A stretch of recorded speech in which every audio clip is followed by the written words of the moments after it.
Bonjour à tous, bienvenue sur la chaîne Idée de Sac et aujourd'hui je vous présente le 5e épisode des Little Big Tuto qui sera porté sur les puces et les micro-puces. Allez hop. Voilà, donc tout d'abord on va commencer par les puces simples qui sont dans la section de gadgets de votre trousse à outils. Gadget, voilà, c'est ici. La puce voilà se trouve dans la ligne conteneur et contrôleur logique. Et la puce c'est celle-ci, c'est le tout premier, il y a écrit dessus puce. Voilà, c'est rien de plus simple. Donc on la pose. Et voilà, on a une fenêtre qui apparaît. Et en fait dans cette fenêtre ce sera un petit peu votre on va dire votre plan de travail de vos éléments logiques, de vos programmes. Alors à quoi sert la fenêtre? Tout simplement ça n'est qu'un aspect esthétique et pratique, puisque ça vous évitera en fait tout simplement d'avoir à tout mettre vos éléments logiques directement sur votre monde, sur les blocs, enfin les blocs, les matières de votre monde. Là avec la puce vous mettez ça dans l'écran et regardez tout simplement quand je retire l'écran de la puce, hop, tout disparaît puisque tout est stocké dans la puce. Donc voilà, c'est vraiment esthétique et pratique. Hop, je chercherai ce qu'il fallait faire. Donc voilà. Donc tout simplement, on va tester. On va mettre un chrono qu'on va répéter à chaque fois. Et on va le mettre un chrono sur 2 secondes. Tac, voilà, 2 secondes. On va le relier à une des ampoules du décor. Voilà. Donc vous voyez, ça marche dedans comme ça marcherait ailleurs. Même si je retire, toute la logique qui sera à l'intérieur de la puce fonctionnera si vous lui demandez de fonctionner. Alors comment lui demander de fonctionner ou pas?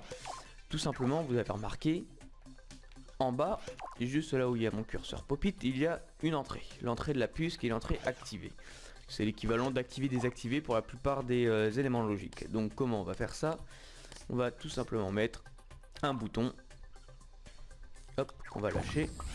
Un bouton qu'on va lâcher et qu'on va mettre en statique. Voilà.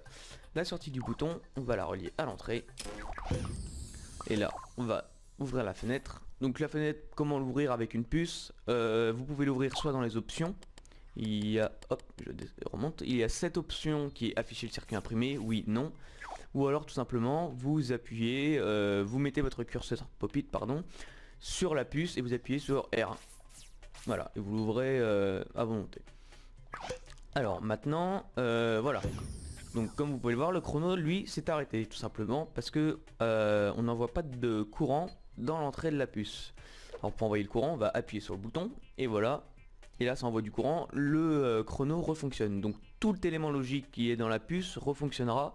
Et si on lâche le bouton ou tout simplement le courant qui arrive en entrée de la puce se met, enfin s'éteint, tout élément logique dans la puce s'arrêtera. Voilà, ce sera une pause globale et plus rien ne fonctionnera. Donc voilà, alors autre chose, vous allez voir, quand je mets le chrono, vous voyez, donc il avance, logique, je vais l'arrêter à peu près au milieu, donc c'était pas du tout au milieu, mais c'est pas grave, on va dire que ça l'est. Et le chrono, là, vous voyez, il s'est remis à 0. Sauf qu'il s'est remis à 0, mais seulement visuellement, parce que quand vous appuyez sur le bouton, hop, il revient là où il s'est arrêté tout à l'heure. Voilà, je rappuie. Voilà, c'est seulement visuel. Donc voilà, c'est extrêmement simple pour la puce, hein. Alors après, il y a les options, bien sûr. Comme je vous disais que c'était pratique, il fallait que ça reste en fait pratique. C'est vous pouvez renommer vos puces de manière à vous retrouver dans vos programmes, parce que je vous conseille, si vous faites un gros programme, de faire plusieurs puces, hein, même des puces dans des puces, c'est tout à fait possible. Vous avez une puce principale et d'autres puces secondaires dedans qui seront comme des sous-menus, on va dire, des sous-logiques. Et voilà, c'est fait pour vous repérer. Alors après, on a quoi? Donc ça, c'est pas ça. On a stabilisé le circuit imprimé. De base, c'est sur non. Alors, de base, voilà, vous avez vu, quand je fais, alors je crois que c'est même roté, on dit. Je sais pas du tout si ça se dit comme ça. En gros, quand on fait tourner la puce, l'afficheur, donc l'écran, on va dire, la fenêtre, va avoir le même degré de rotation que la puce. Et pour éviter ça, hop, on retourne dans les options, on va faire stabiliser le circuit imprimé. Le circuit imprimé va directement se remettre dans le bon axe et on pourra faire tourner la puce autant qu'on veut. La fenêtre, elle, restera bien droite. Voilà, et c'est pratique lorsque vous utilisez des déplaceurs avancés ou tous les trucs comme ça. ça permet de maintenir une bonne direction de votre objet, de votre matière, même si la puce elle-même se met à tourner. Donc voilà, après dans les autres options, bien sûr on a caché les câbles, donc oui, non, enfin moi je mets non tout simplement parce que c'est les câbles qui iront par exemple d'une puce à un élément logique extérieur à la puce. Donc par exemple si et ben voilà, c'est tout simplement ça. Vous voyez ici, c'est dans la fenêtre de la puce, le chrono est dans la fenêtre de la puce et il va à la lampe, à l'ampoule. On va faire ça, vous voyez, il y a toujours le fil. Et normalement, je dis bien normalement, si je fais ça, hop, voilà, si je mets oui, cacher les câbles, alors ça cache tous les câbles qui vont de la puce à un élément extérieur. Alors moi je mets non, parce que ça me permet de garder un œil sur quelle puce est reliée à quel élément. C'est plus pratique et vous pouvez mettre sur oui simplement lorsque votre niveau commence à être en overdose de logique ou de matière. Ça peut vraiment ça peut l'alléger, on va dire, et faire descendre le thermomètre. Parce qu'après quand vous vous retrouvez avec une tonne et une tonne de fils, ce qui m'est arrivé puisque je me suis mal organisé, mais bon j'arrivais à m'y retrouver un minimum. Le niveau était presque injouable, enfin même en mode création ça devenait vraiment impossible. Du coup j'ai tout simplement caché les câbles. Après visible de l'électronique et des câbles, ça c'est en mode jouer. Est-ce que les joueurs sur votre niveau pourront voir donc soit juste la puce, soit la puce et les câbles, soit rien du tout. Donc moi je mets rien du tout hein, parce que de toute manière en mode jouer c'est mieux de rien voir à part si c'est fait exprès pour le décor. Et là encore pour l'aspect esthétique et pratique on va dire quand même, c'est la couleur de la puce. Vous pouvez modifier la couleur de la puce qui modifiera aussi par la même occasion la couleur de la fenêtre qui se retranscrira, donc en fait ce sera la même couleur les deux. C'est logique. Donc voilà, donc c'est à peu près tout pour les puces, hein. C'est vraiment très simple, c'est un élément basique mais très pratique lorsque vous faites des très gros programmes ou même moins gros programmes, mais ça permet toujours de se repérer dans la logique qu'on a créée pour le niveau. Allez hop, maintenant on va passer aux micro-puces de diffusion qui sont un petit peu plus complexes. Voilà, alors donc pour les micro-puces de diffusion, c'est tout simple, vous allez exactement au même endroit que là où vous êtes allé chercher la puce. Et cette fois-ci, vous allez trouver juste à sa droite, c'est la micro-puce de diffusion qui ressemble à peu près à la puce, sauf que il y a des sortes d'éclairs en flèche qui s'échappent. Alors, micro-puce de diffusion, donc là j'ai mis sur pause, c'est tout à fait normal, vous allez voir pourquoi. La micro-puce de diffusion, ça se... alors là je l'ai ouverte, hein, pareil avec R1. Ça se présente sous la même forme qu'une puce, hein. Vous pouvez mettre autant de logique que vous voulez dedans. Sauf dans les options, vous allez tout de suite voir, on remonte, donc on peut nommer toujours la micro-puce. Et là, vous pouvez choisir une cible de diffusion. Donc là, il y a créature, donc tout ce qui est personnage et sac-bot. Objet, donc ayant des clés magnétiques. Après, on peut choisir la clé magnétique. On peut aussi choisir les objets et après ça revient à créature et on peut aussi faire un filtre pour choisir quelle créature sera choisie. Après qu'est-ce qu'on peut faire? Tout simplement là c'est dans la section portée, on peut choisir donc diffuser vers le plus près, diffuser tout ce qui est à portée. Donc en gros tout ce qui est donc dans le rayon du capteur de la micropuce, parce que la micropuce a un rayon de capteur. Donc tout ce qui est à portée, tout ce qui touche, donc tout ce qui touche la matière étant relié à la micropuce. Donc par exemple là ce serait le mur de derrière, mais je ne peux pas le toucher puisque je ne peux pas me plaquer contre le mur. Je pourrais juste par exemple sauter dessus si j'étais au-dessus du décor et tout ça. Donc voilà, donc tout ce qui touche, ou voilà, on revient à le plus près. Après hein, tout simple, on peut choisir la portée de détection minimum. Donc là par exemple je ne suis plus en portée de détection, là j'y suis, et la portée de détection maximum. Donc là j'y serai toujours de toute manière jusqu'à ce que ça arrive oui, voilà, à 0, oui, ou à 1, et dès que vous mettez à 0 ou à... hop, pardon, 1, 2, 3, dès que vous mettez à 0 ou alors que vous réduisez encore en dessous de 0, ça met infini, donc cette fois-ci ça captera partout sur votre niveau. Donc moi je le mets de manière à ce que ça me capte. Après vous choisissez l'angle. Donc de base c'est 360 degrés point rond complet. Et vous pouvez mettre l'angle que vous voulez. Après vous pouvez choisir aussi le nombre de plans. Donc là je vais laisser 3. Mais vous pouvez en mettre jusqu'aux 16 plans disponibles dans Little Big Planet. Et après on retrouve les mêmes options que la clé magnétique basique, donc je vais pas vous les refaire, hein, on l'a déjà vu il y a 2 secondes. Hop, ça je vais mettre. Alors clé magnétique, alors la clé magnétique, n'importe quoi. Avec la puce, pardon. Je m'y retrouve plus. Avec la puce, voilà. Dès que je dis autre chose, faut penser puce. Hein, Donc voilà, après, qu'est-ce qui va se passer? J'ai vraiment du mal aujourd'hui. Qu'est-ce qui va se passer? C'est, je vais reculer et vous voyez que j'ai la même fenêtre sur mon personnage, la même fenêtre qui me suit jusqu'à ce que je sorte du rayon de la micropuce. Voilà, hop, ça suit. Et qu'est-ce qui va se passer? Alors là, je vais vous montrer un petit peu ce que j'ai mis. Est-ce que je peux le baisser? Oui, je peux le baisser. Voilà, et vous voyez aussi, je sais pas si ça se voit sur mon personnage, mais je vais lever les bras. J'ai un truc blanc qui n'est pas normalement sur mon personnage, là en plein milieu de mon bide. Si je m'en vais, pouf, voilà, il a disparu. C'est en fait c'est la micropuce qui vient se coller sur moi. Alors, donc le programme, je disais, ici j'ai tout simplement un chrono qui est sur, alors je ne peux pas voir sur mon personnage mais je peux voir là, qui est sur 4 secondes. Hop, je le rabaisse. Et un destructeur qui est sur exploser. Donc, normalement ça fonctionne, hein. On peut le faire aussi avec ah mince, la mort. En gros, choisir la mort du personnage. Je me rappelle plus du nom du capteur, je vais vous dire ça tout de suite. C'est, voilà, le réglage d'élimination. Donc voilà, et en fait du coup tout ce qui est sur la micropuce de diffusion, et oui, donc tout ce qui est sur la micropuce de diffusion tout simplement va se rabattre sur moi. Et donc là c'est le plus près, hein. Donc s'il y avait 2 personnes, ça aurait été le personnage le plus près de la micropuce. On peut mettre pour tout le monde, hein. Et donc qu'est-ce qui va se passer? C'est quand je vais mettre sur lecture, ça n'avance pas. Pourquoi? Alors hop hop hop, il y a un petit souci. Ah voilà, ça avance. Et normalement, pouf. Et là je suis complètement éjecté du décor, donc je vais très rapidement y revenir. Vous allez voir les backstage. Hop, c'est vraiment moche. Et donc voilà.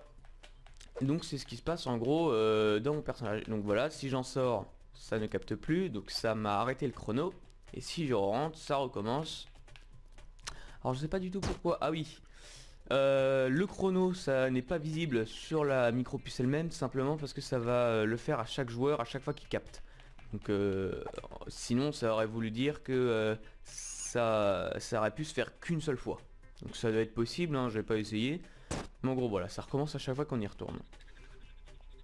Donc voilà, donc au niveau de la micropuce de diffusion, c'est vraiment simple, hein, aussi, comme la puce, hein. Sauf que là c'est un petit peu plus difficile, dans le sens un petit peu plus difficile, bon, c'est de la logique, hein. Mais c'est de la logique qu'on applique à notre personnage. Ça c'est une des grandes nouveautés de Little Planet 3, parce que dans le 2, pour faire tous les trucs comme ça, on utilisait un sac-bot qui était contrôlé par notre joueur et tout ça. Là c'est plus obligatoire. On a tout simplement notre personnage. Par exemple, vous voyez, normalement ça devrait fonctionner. Je vais mettre quelque chose comme allez, un modificateur de gravité. Donc on va changer la gravité de mon personnage. Tout simplement non. On va mettre détecteur. Détecteur. Ouais, si, c'est destructeur, pardon. On va mettre destructeur. On va mettre, tiens, diminuer. Donc la logique va s'appliquer dès que je rentre dans le cercle. Je vais rentrer. Ah ouais non, ça ne fonctionne pas. Pourquoi? Ah, peut-être parce que c'est diminué qui fonctionne pas. Est-ce que ça fait si je mets autre chose? Est-ce que ça fonctionne si je mets autre chose? Non. Non d'accord, il faut qu'il y ait... Alors il faudrait... Il faut qu'il y ait un... Il faut qu'il y ait du courant en entrée forcément, je savais pas. Donc apparemment il faudra du courant en entrée du destructeur. Donc si vous le faites, oubliez pas de le mettre, je vois. Voilà, il faut un courant en entrée, voilà, ok. J'ignorais, je savais pas du tout. Bah, j'en apprends en même temps que vous. À part si vous le saviez déjà. Donc voilà, et mince. Bon, je vais rester en mode vol, hein, parce que... Je vais zoomer un peu. Et donc voilà, donc c'est très simple, hein. Alors ce que je vais faire, c'est que je vais tout de suite couper et je vais vous montrer aussi pour l'application sur les objets. Allez hop, je vous reprends juste tout de suite. Voilà, donc ça va être très rapide pour vous, hein, et très rapide pour moi aussi. Donc bah, cette fois-ci j'ai mis, donc c'est à peu près la même chose, sauf que j'ai mis un splash, donc un effet de destruction splash, parce que c'est une sécurité pour éviter que ça me tue au moment de l'explosion, puisque cette fois-ci c'est appliqué à l'objet qui est en mousse juste là. Donc là par contre il va falloir modifier, on va mettre sur objet. Et ça a tout détruit, puisque j'avais en dessous c'était objet aussi. Allez ben on va changer. C'est là que ça peut servir, l'angle de déclenchement. On va le mettre là. Et on va à ce moment-là grossir un petit peu la mousse. En espérant que ça fonctionne. Oui. J'ai aussi modélisé à peu près le rond du capteur. Hein. Ce serait à peu près là où le capteur agirait. Donc est-ce que j'ai mis... Il faut que je mette objet. Voilà, objet. J'ai mis objet le plus proche, de toute manière, c'est celui-ci. Voilà, je marche dans le vide. C'est celui-ci qui sera le plus proche, vu que c'est le seul. Et si je le tire, l'avare il va rentrer. Il va peut-être capter. J'espère qu'il va capter. Il a pas l'air de vouloir capter. Pourquoi? Est-ce qu'il est dedans? Est-ce qu'il faut qu'il soit entièrement dedans? Je vais regarder. Hein. Non. Si, voilà, il faut qu'il se soit entièrement dedans. Voilà, il faut qu'il soit entièrement dedans apparemment. Je remets à 0. Donc ce qu'on va faire, c'est on va toujours regarder ça. On va mettre le capteur sur ma tête, ce sera bien. Hop, du coup, voler. On va mettre le capteur en dessous, de manière à ce que ce soit pile dessus. J'espère que ça va marcher. On va reprendre celui-là. On va, tiens, le faire tomber, ce sera plus simple. Et si je mets sur lecture... Voilà, ça fonctionne. Dès qu'il rentre dans le capteur, ça fonctionne. Alors après, je vais vous montrer aussi du coup. Donc là, c'est les objets, hein, c'est basique. Ça fonctionne comme avec le joueur, mais ça s'applique sur les objets. Et après, je vais faire avec clé magnétique. Donc, il faut que ça capte un objet ou un personnage avec une clé magnétique. Donc, comment faire ça? Bon, c'est tout simple. Hein. Regardez, je vais prendre pareil. 2 éponges. Hop. Alors je vais mettre sur pause. 2 éponges, exactement les mêmes. Sauf que... Alors, est-ce qu'elles sont au bon endroit? Non, je vais les reculer parce que sinon ça ne va pas du tout capter. Maintenant, elles sont au bon endroit. On va prendre donc les clés magnétiques. Hop, clés magnétiques. Clés magnétiques qui sont tout simplement des sortes de capteurs. Enfin, des trucs qui peuvent être détectés. Voilà. Donc là, la micropuce de diffusion va infliger, oui on peut dire infliger puisque c'est une destruction, va infliger donc sa sentence on va dire sur l'objet ne possédant qu'une clé magnétique bleue. Donc si l'objet ne porte pas de clé magnétique ou ne porte pas la clé magnétique bleue, à ce moment là ça ne va pas fonctionner et de plus on peut rajouter une étiquette hein, mais on verra ça certainement dans un tuto oui dans le futur. Donc voilà, donc normalement le bloc de mousse qui devrait exploser, ou plutôt faire un effet splash, ce serait celui de gauche puisque c'est celui qui possède la clé magnétique bleue. Donc on va vérifier 1, 2, 3, 1, 2, pardon, 1, 2, 3. On va vérifier tout de suite. Et voilà. Et l'autre est resté intact, il a survécu, alors que celui qui possédait la clé magnétique bleue est décédé. Enfin, décédé dans un gros splash. Donc voilà, donc c'est à peu près tout. Après ça peut faire bien sûr, je vous ai montré tout ce qui touche, tout ce qui est apporté, enfin voilà, je vous ai déjà expliqué. Et donc voilà, c'est à peu près tout, c'est même tout pour les micropuces de diffusion. Après c'est bien sûr à vous de vous amuser, hein. Je peux pas vous montrer toutes les possibilités, parce que bon, voilà quoi. Ah oui, et j'ai oublié un truc bien sûr, tout comme la puce normale. Hop, je sais même pas si j'ai continué à dire puce ou clé magnétique, j'utilise trop les deux en fait. Donc tout comme la puce normale, la micropuce de diffusion possède une entrée qui est l'entrée activée désactivée. Donc voilà, donc après c'est comme je viens de vous le dire, c'est à vous de vous amuser avec, à faire des expériences et tout ça pour vos niveaux, que ce soit un petit peu plus sympa. Donc voilà, et bah écoutez, c'est tout pour les puces. Hein. Donc voilà, c'est la fin de cet épisode des Little Big Tuto, épisode 5. J'espère qu'il vous aura plu. Hein. Comme les autres auraient pu vous plaire et comme les futurs vous plairont, j'espère bien, en tout cas c'est le défi que je me donne. Et donc si vous avez aimé la vidéo, n'hésitez pas à mettre un j'aime, un petit commentaire sur des choses si je me suis trompé ou pas. Ça peut que me faire plaisir et m'aider dans le futur. Et bien sûr, si vous n'êtes pas abonné et que les vidéos vous plaisent, abonnez-vous à la chaîne, ça ferait encore plus plaisir et ça prend pas longtemps en plus, c'est un petit bouton. Et donc voilà, et j'espère que tout le reste vous plaira. Je vous redonne rendez-vous à la semaine prochaine, j'espère, pour le prochain Little League Tuto. Et donc voilà, donc écoutez, ben à la semaine prochaine peut-être. Salut!